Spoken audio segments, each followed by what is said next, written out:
Dibahas ya adik-adik. Semoga Kominfo tidak mengetahui kita sedang nyatir. Oke, aku lanjutkan. Aku ulangi lagi nih. Jadi ada 8 elemen dalam informatika. Yaitu berpikir komputasional, BK, TK, teknologi informatika dan komputer. Terus eh, ada yang lain-lain lah.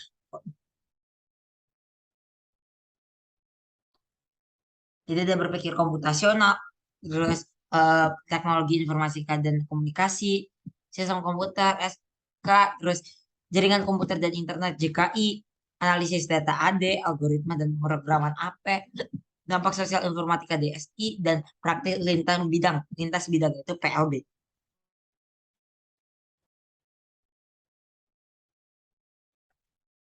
Nah ini informatika ya. Nomor 3 ini sebutkan 6 prinsip dari informatika. Waduh, ini kalau mau dikapalin terus keluar bisa mampus ngapalin kayak gini ya. Pokoknya gitulah. Terus ini ada 6 dimensi, 6 dimensi profil pelajar Pancasila yaitu beriman, bertakwa kepada Tuhan Yang Maha Esa, dan berhak mulia, berkebinekaan global, bergotong royong, mandiri, bernalar, kritis, dan kreatif. Terus ini ada prinsip informatika yaitu didasari berpikir komputasional, computational thinking sebagai landasan berpikir. Berpikir merupakan elemen paling penting dalam belajar. Terus informatika bukan hanya memakai gawai atau komputer, tetapi juga memakai aplikasi perangkat lunak dan memahami sistem komputasi. Informatika merupakan salah satu cabang dari ilmu seperti halnya matematika, biologi, dan ekonomi. Terus informatika terdiri atas keilmuan dan praktik dikemas dalam aktivitas pembelajaran yang diharapkan akan menjadi pengalaman belajar yang menyenangkan, bermakna, dan berkesan untuk kemudian dapat diterapkan dalam menyelesaikan persoalan kehidupan sehari-hari.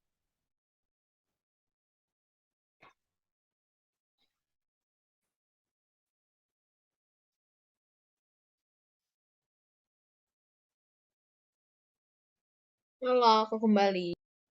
Ya, halo.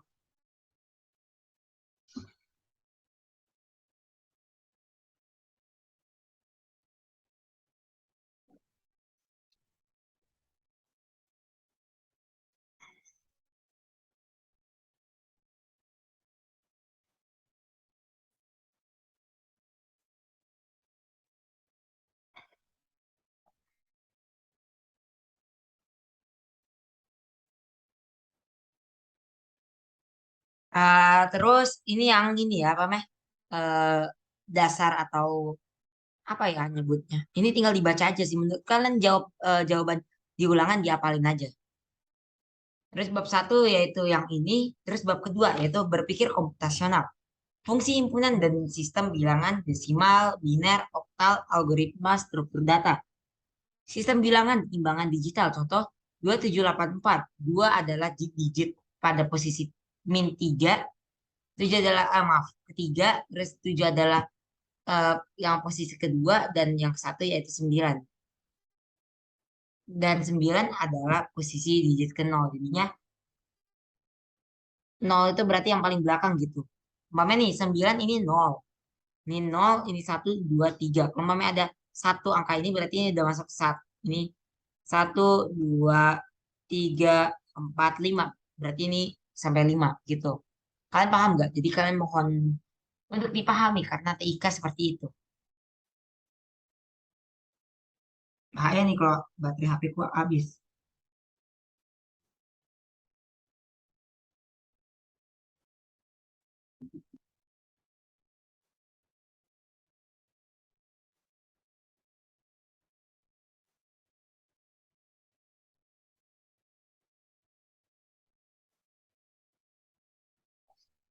Terus konversi ke bilangan biner atau bilangan oktal. Caranya sama.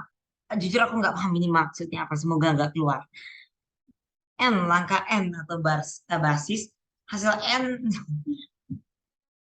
ya atau basis bilangan bulat. Sisa hasil lagi nilai variabel hasil. Nanti kalian bisa lihat sendiri ya di buku.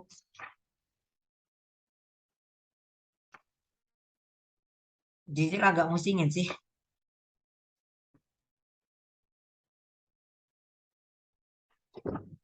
Terus kalian juga bisa lihat contoh-contohnya di buku lagi tuh. Kalau berpikir komputasional harus rajin baca. Kalau nggak rajin baca ya langsung. Mungkin seperti itu pola pikir Om Jai.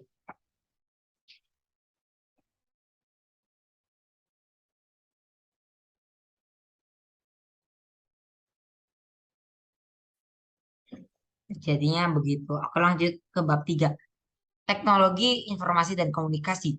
Perangkat lunak, aplikasi, dan fitur pembuatan laporan, laboratorium virtual atau maya, merangkum narasi dan konten digital. Terus aplikasi adalah program komputer yang dirancang untuk melakukan tugas tertentu yang berkaitan dengan pengoperasian komputer itu sendiri. Objek aplikasi yaitu aplikasi pengolahan kata atau Word dan lain-lain digunakan untuk mengolah dokumen terdiri atas halaman, sejumlah paragraf, kata, tanda baca dan lain-lain.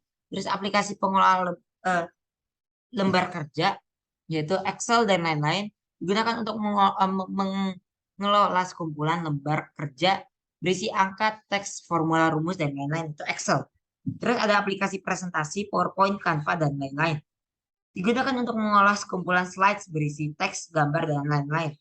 Terus ada pemindahan objek atau cut, copy dan paste bisa terjadi karena adanya suatu buffer yaitu suatu tempat penyimpanan khusus yang formatnya dikenal oleh aplikasi-aplikasi tersebut. Contohnya kayak di apa meh di dalam Word bisa apa meh bisa copy paste dan cut gitu.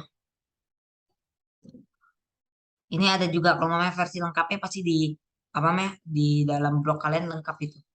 Karena ini kebetulan tugas Om J juga kan.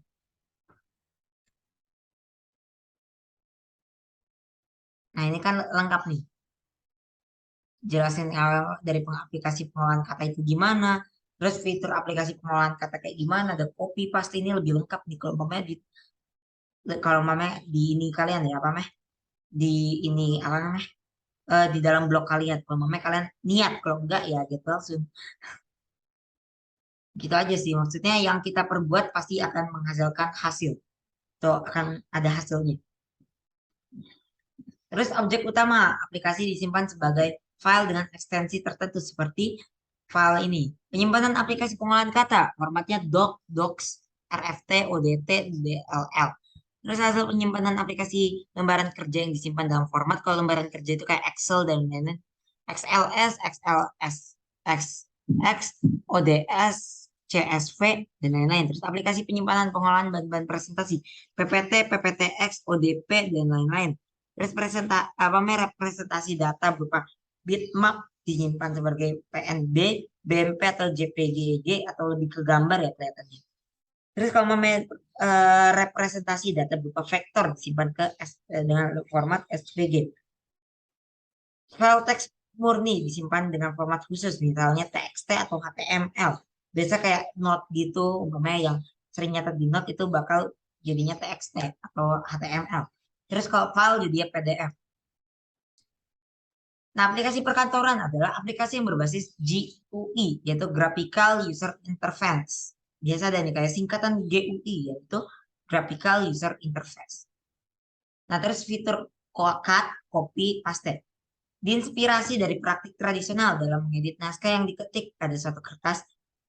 Terus praktik ini dilakukan pada tahun 1980-an. Mampu memotong halaman selembar 22 cm.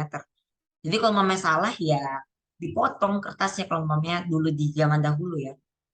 Cuma sekarang karena ada fitur cut, copy, dan paste dan ini sekarang udah virtual online. Ini Jadinya potong kertasnya. iya jadinya kalau mamanya aku mau motong ini. Mamanya aku mau ini terus aku pengen copy, pengen aku cut. Kalau cut tinggal pencet, aku lupa cut ini formulanya apa.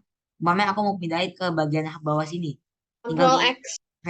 Nah, jadinya kayak gini kan. Tinggal di Ctrl V. Kalau Ctrl cat, cat lagi. Cut itu apa ya kontrolnya? Ctrl X. Oh, Ctrl X ya betul. Bukan salah. Copy. Kalau mamanya aku pengen copy, tinggal pindahin aja terus Ctrl V. Nah, mamanya aku mau tambahin di bawah itu. Jadinya ya dipermudah lah dengan adanya aplikasi-aplikasi yang baru-baru ini. Ini Contohnya apa, Mas? Kalau cut itu Ctrl X. Ctrl X, oke. Iya. Cuman bukannya kontrol, oh iya kan itu kontrol Y sama Z ya.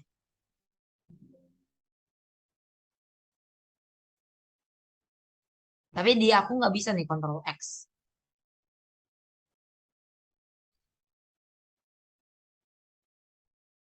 Oh ya bisa deh, makasih makasih.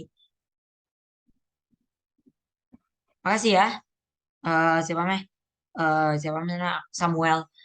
Iya, iya, iya, sama-sama. Nah jadi gitu. Kalau mama zaman dulu ya seperti yang ada di dalam teks ini. Jadinya harus apa namanya dipotong 22 cm. Maka dari itu dengan adanya apa namanya PDF atau apa namanya Word yaitu aplikasi pengolahan kata jadinya nggak perlu potong kertas atau pakai apa, pakai laptop atau pakai media-media apa namanya gawai lainnya yang lebih praktis dan tidak pakai kertas seperti pada zaman 1980-an.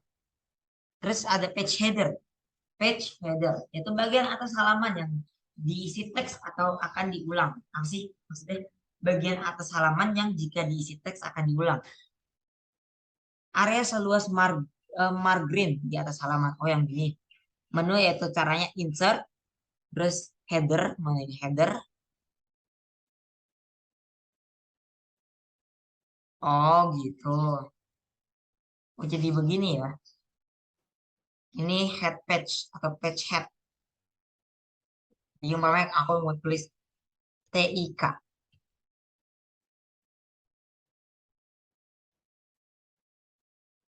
Jadi ya udah deh. Ya, salah. Gimana sih cara nge-save-nya? Pokoknya jadinya udah jadi ini lah, namanya caranya tuh udah seperti itu. Untuk membuat header. Waduh, gak mau balik ya.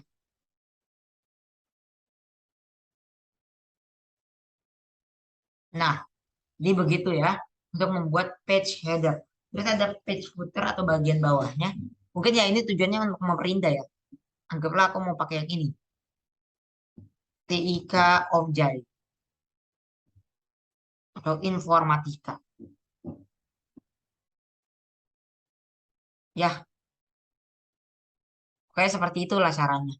Dan yang membuat footer. Kalau footer ya sama aja di insert terus kita cari footer ini.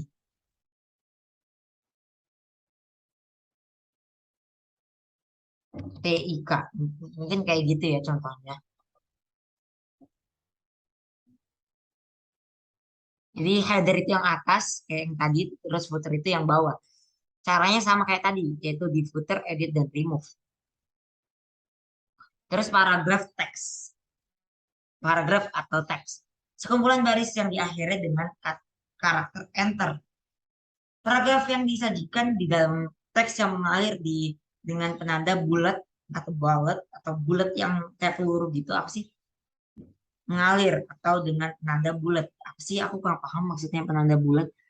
Angka atau hierarkis. Itu ciri-ciri dari paragraf dapat dilihat dengan klik kanan pada sebuah paragraf. Oh, kayak gini. Nah, jadi aku bisa lihat nih. Umpamanya kalau umpamanya aku pengen nambahin bulat, nah ini jadi kayak gini. Jadi itulah apa paragraf yang disajikan dalam teks mengalir atau penandanya itu ada bulat, angka atau hierarkis. Terus ciri-ciri dari paragraf dapat dilihat dari klik kanan sebuah paragraf. Jadi ada sinonim, lookup, terus umpamanya lookup itu lihat atas. Enggak tahu sih. Pokoknya gitulah untuk mencari tahu ciri-ciri yang ada dalam sebuah paragraf. Terus ada line, suatu baris yang mulai dari margin kiri sampai dengan margin kanan atau dari kiri ke kanan. Line adalah deretan kata atau token seperti untaian karakter.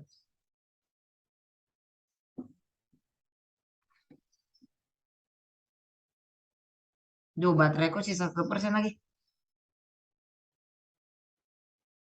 Antara S. Coba ya aku cek dulu antara S nanti.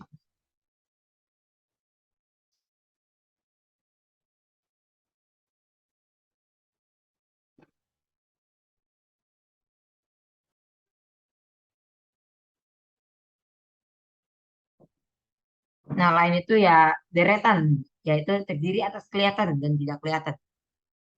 Jadi kalau menurutku line itu yang ini. Ini benar gak sih paragraf line? Kurang paham sih line itu yang mana aku. Coba line dalam atau bisa dilihat di bukunya deh.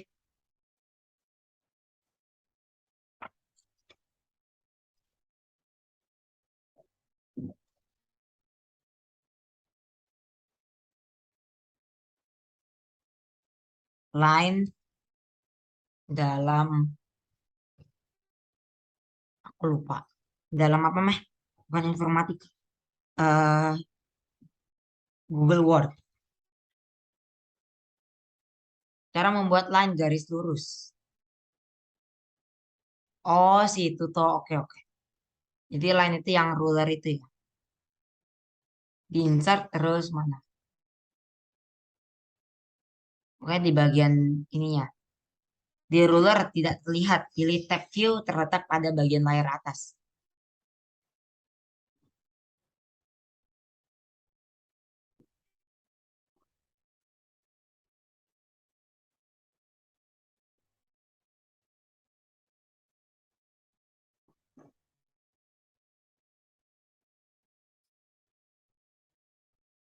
Ini kan margarin.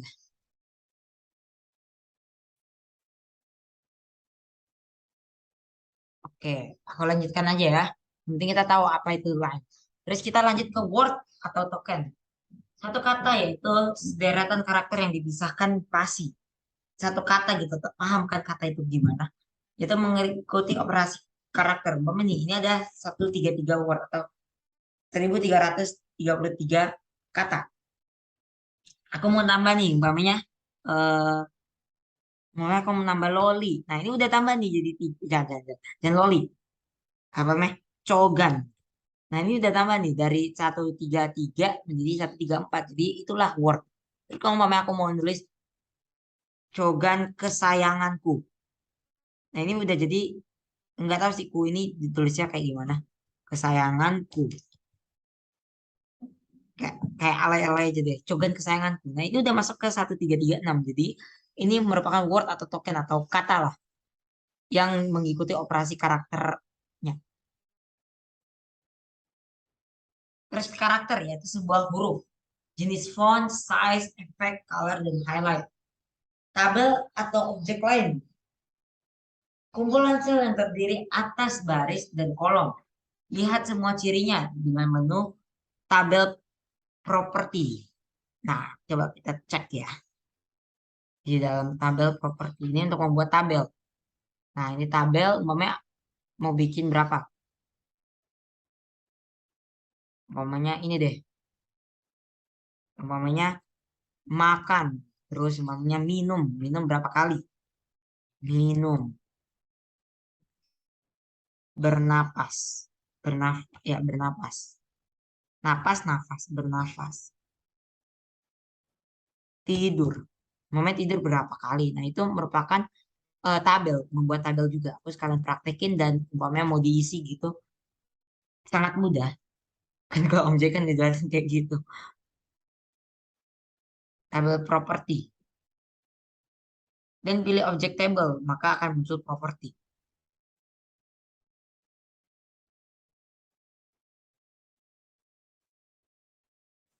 Mana ya? Table properti ini kan. Kayak begitulah. Terus ada table kolom, kolom table, ciri-ciri lebar kolom, operasi insert delete. Insert terus delete mana?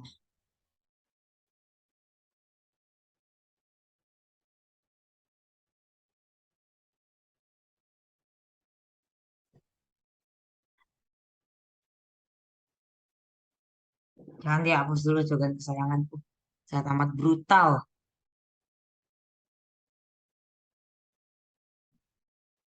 Nah, itu membuktikan cara kerja Word tokennya. Oke, aku lanjutkan. Terus habis ini kita lanjut ke table row. Baris tabel, ciri-ciri tinggi baris, operasinya insert delete. Terus ada tabel heading. Untuk lihat contohnya ada di buku ya. Maka dari itu saranku selain ini kalian juga harus lihat buku. Ini cuman rangkumannya aku bahas habis ini kita udah cukupkan ya. Terus ada bentuk atau shape, yaitu berbagai bentuk dengan fitur shape. Ciri-cirinya masing-masing bentuk yaitu di operasi, lihat klik kanan pada masing-masing shape. Mana ya? Nah ini shape, tinggal dipilih. Pokoknya mau lingkaran, tinggal ditaruh dan disesuaikan.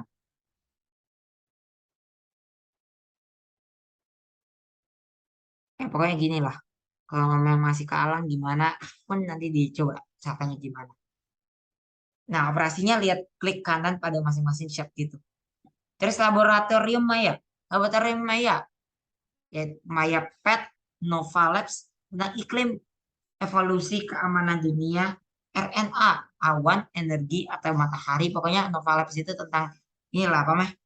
Tentang eh, alam-alam atau tentang tata surya. Di konsort konsortium atau konsortium dan lain-lain. Bisa dilihat di buku. Terus bab 4 sistem komputer. Nah, terdiri atas tiga komponen yaitu perangkat keras, perangkat lunak atau software dan pengguna atau brainware. Nah, jadi selain ada hardware dan software, pasti ada yang menjalankan yaitu manusia atau brainware. Perangkat keras merupakan peralatan fisik dari sebuah komputer yang dapat disentuh dan dipindahkan. Terdiri dari 4 bahan yaitu perangkat bagian pemasukan input, output bagian keluaran, perangkat bagian pemrosesan, processing dan perangkat bagian penyimpanan yaitu storage.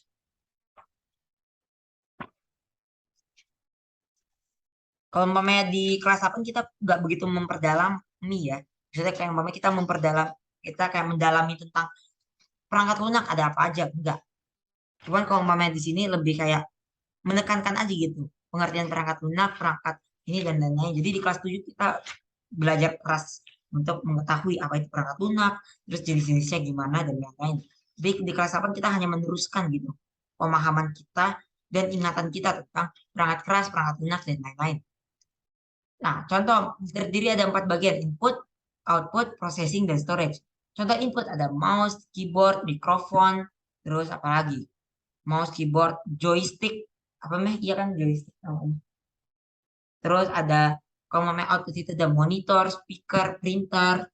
Terus kalau mau input itu ada ini ya, apa meh? Scanner. Output ada speaker, ada monitor, printer, dan lain-lain. Terus ada prosesor terdiri dari 3 bagian yaitu unit control, unit apa arimatima, ini arimatika atau gimana? Dan register. Terus kalau mau storage ada SD card dan lain-lain. Itu ada di materi kelas 7 ya. SD card terus apalagi? USB, pokoknya USB port atau apalah buat nyimpen file-file dan lain-lain ya. Terus perangkat lunak terdiri atas ada SD card juga ya. Terdiri dari 3 kategori yaitu sistem operasi, perangkat lunak aplikasi, dan perangkat lunak pemrograman. Sistem operasi, sekumpulan program yang ditulis untuk melayani program-program lain berinteraksi dengan perangkat keras. Contoh Windows, Linux, macOS, Unix, Solaris, DOS, dan lain-lain. Itu sistem perangkat lunak. Jadi kayak Windows sama macOS atau Apple lah. Apple itu perangkat lunak, yaitu macOS. Perangkat lunak aplikasi disingkat menjadi aplikasi. Nah, perangkat lunak pemrograman adalah program yang digunakan untuk menulis, mengembangkan, menguji, dan mendebak program perangkat lainnya. Contoh C++, Visual Basic, Scratch, Python, Pascal, dan lain-lain. Nah, terus ada sistem heksadesimal. Gunakan 16 macam simbol, yaitu 0, 1, 2, 3, 4, 5, 6, 7, 8, sampai 9, sampai A sampai F. Itu adalah sistem heksadesimal menggunakan 16 macam simbol. Terus ada CPU, Central Processing Unit. Adalah otak dari sebuah komputer yang berisi semua sirkuit yang dibutuhkan untuk memproses input, menyimpan data dari hasil keluaran, menyimpan data dan hasil keluaran. Terus ada CPU, dapat memproses setiap instruksi program dengan mudah karena ada control unit atau CU dan arithmetic logic unit atau ALU atau ALU. CU atau control unit menafsirkan instruksi program dan ALU atau arithmetic logic unit menambahkan angka. Secara fisik, CPU adalah sirkuit terintegrasi yang juga dikenal dengan nama chip. Ada 7 jenis gerbang logika, yaitu OR, NOR, NAND, XOR, XNOR, dan NOT. Terus ada bab 5 jaringan, yaitu jaringan komputer dan internet. Jaringan komputer adalah nanti kalau udah ke N berarti udah selesai ya. Arsitektur di mana dua atau lebih komputer terhubung satu sama lain dan digunakan untuk berbagi data. Jaringan komputer dibangun dengan kombinasi hardware dan software. Nanti kalian juga baca di buku ya.